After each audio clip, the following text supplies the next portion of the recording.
Poison Pen by Genkai Fan.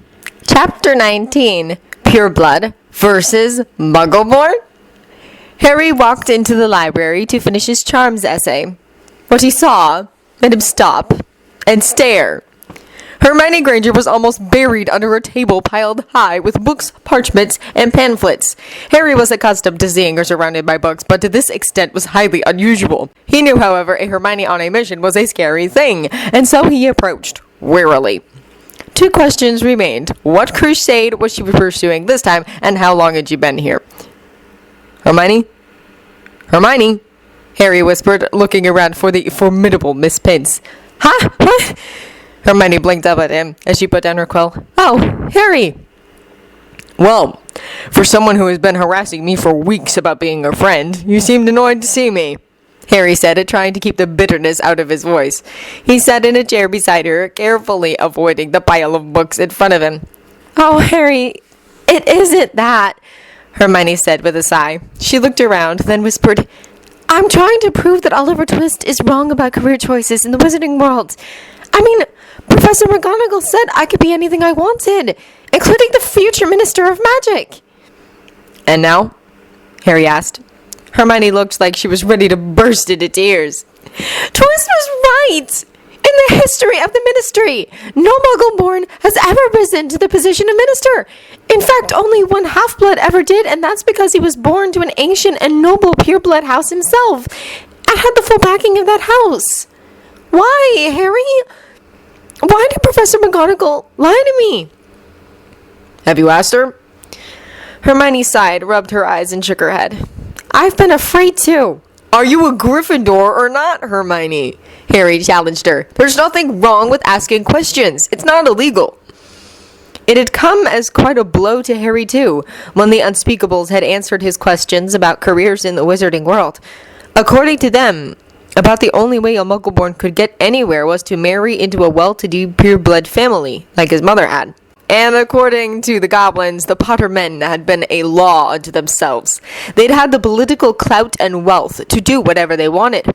Unfortunately, now that Harry was the last of his line and still underage with almost no training in the political arena, the Potter clout was fading away.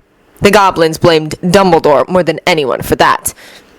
Harry was pretty sure the old meddler had his own reasons for leaving him so woefully ignorant of his heritage, but he couldn't figure out what they were. The goblins and Lord Peter mentioned something about a prophecy, which was being very closely watched, not only by the Unspeakables, but by Dumbledore as well.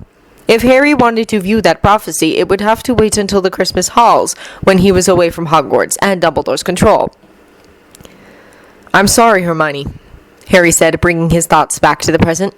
What for? This isn't your fault, Hermione sniffed, rubbing her eyes. I'm going to owl my parents with these statistics. They'll probably pull me from Hogwarts.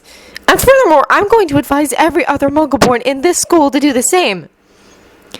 The heads of the job placement, career management, and ministry panel were having their own meeting after Fudge threw down the ultimatum.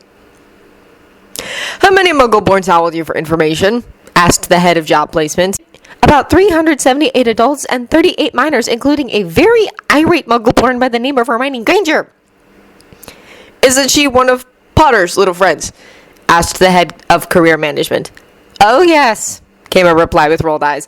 She wanted to know why she was even given a talk about career opportunities if she wasn't going to get anywhere in the ministry. What did you tell her? That it was against ministry policy to give out that information. What Albus Dumbledore says and does to encourage meaningless expectations in his students isn't the fault of this department.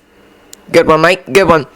Harry watched as the snow fell from the night sky. It was too cold to really go wandering around tonight. Warming charms and wool socks can only do so much to keep a body warm. He really couldn't sneak out to do any business tonight either. Ron and his dorm mates had decided to have an all-night party. Harry missed discussing things with Lord Peter. He had helped Harry in so many ways. The man may never be the father figure Harry had always longed for, but he had proven trustworthy. Lord Peter had gone so far as asking about Harry's studies, how his time was spent, and if there was anything he wanted to discuss outside of their professional relationship. The man had taught Harry so much about the wizarding world, his duties as a lord, and obligations, protocol, etiquette, and law. lessons that both Dumbledore and Sirius had neglected. Harry could understand Dumbledore's reasons. The old coot wanted to keep Harry under his control, but it was Sirius that Harry couldn't figure out. Unless Sirius figured Dumbledore had already fulfilled that obligation and there wasn't a need. That would take some thought. "Hey, Harry, come join us," called Seamus. "You mate, you missing out," laughed Dean. "Oh, leave him alone, guys. Harry's not into freight ships anymore," mumbled the drunken Ron. "He's still pissed that we didn't buddy up to him over the summer." "Well, if a friend promised to write, then didn't, I would be pissed too," said Neville, who was slightly less drunk than the others. "Especially the way he was locked up."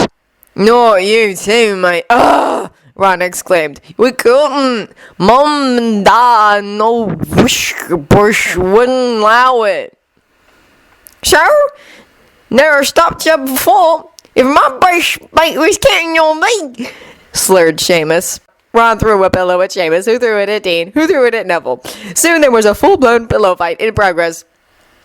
Harry got involved when 3 pillows pounded him at once. Grabbing one, he just had to defend himself. Soon, feathers, bits of pillow ticking, and fluff flew everywhere. The boys laughed, tearing up the dorm in a rip-roaring drunken brawl. "Great Caesar's ghost! What in Merlin's name is going on in here?" shouted Professor McGonagall as she stepped into the dorm.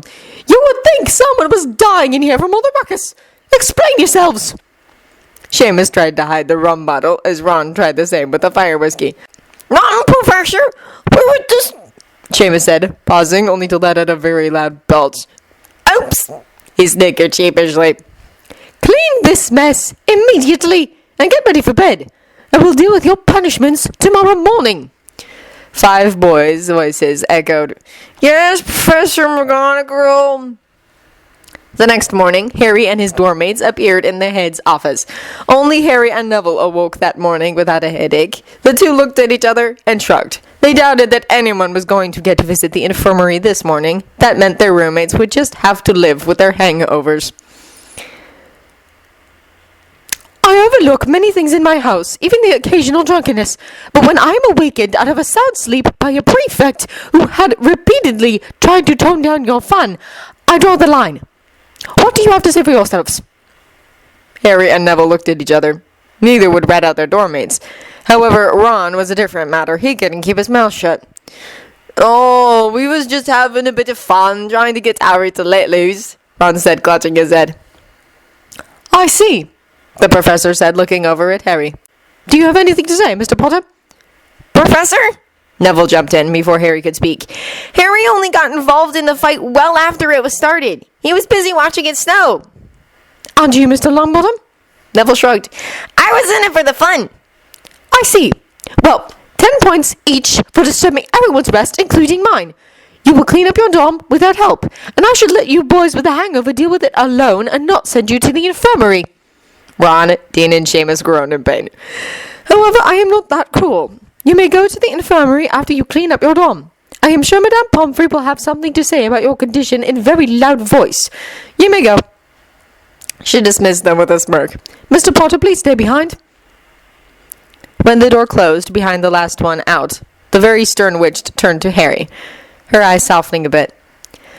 "I understand you are planning to spend Christmas with Sirius, Mr. Potter. Is that right?" "Yes, ma'am. He invited me," Harry said. He'd been of 2 minds about accepting the invitation. He realized it would be expected of him. He just wasn't sure if it fitted into his plans. "I am also informed that he has applied for custody of you. The headmaster isn't too pleased." "I know, Professor. I've already had a talk with the headmaster. He feels Sirius isn't fully recovered from his ordeal and that returning to my aunt's is for the best," Harry said with a sigh, rubbing the back of his neck. "Professor, what do you think?" "What I think isn't important, Mr. Potter. My only concern is knowing that you've thought it out fully and understand just what all is entailed." "Believe me, Professor, I realize that," Harry said. Typical, he thought. Why do I even bother asking for advice from her? "Well, I won't keep you, Mr. Potter." "Thank you, Professor."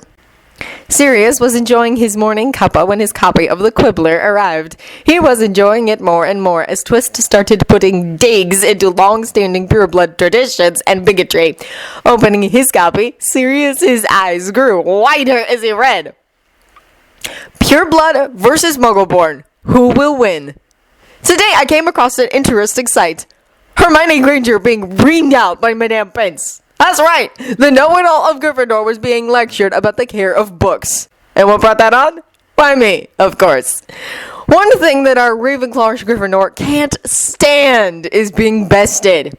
I knew something that she didn't. From the gossip I heard in passing, she refused to leave the library until she found every bit of information about career placements for Muggleborns. Well, I could have told her that the information wasn't there. The information is in the Hall of Records and in the Ministry Library, which, by now, Professor Cornelius Fudge has locked down tighter than Professor Snape's potion cabinet.